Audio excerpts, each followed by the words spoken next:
Уважаемые участники процесса, хотелось бы вам разъяснить о новеллах действующего законодательства касательно экстерриториальной подсудности. В соответствии со статьей 107 Административного процедурно-процессуального кодекса Республики Казахстан, истец может выбрать экстерриториальную подсудность, в том числе по делам, находящимся в производстве суда до назначения разбирательства к судебному заседанию.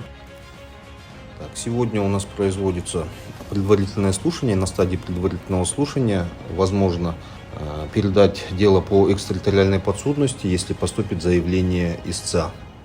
Данная категория она подпадает под ту категорию дел, подлежащую передаче по экстерриториальной подсудности. Вместе с тем хотелось бы обратить ваше внимание, что не все дела могут быть переданы по экстерриториальной подсудности.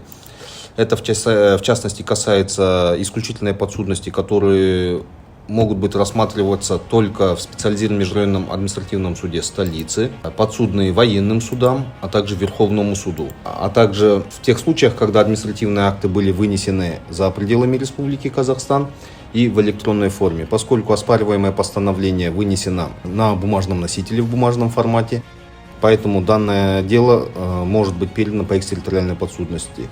Поэтому, истец, если вы согласны писать заявление о передаче по экстерриториальной подсудности, суд может объявить перерыв для того, чтобы вы написали заявление и мы успели его зарегистрировать. После этого продолжим процесс.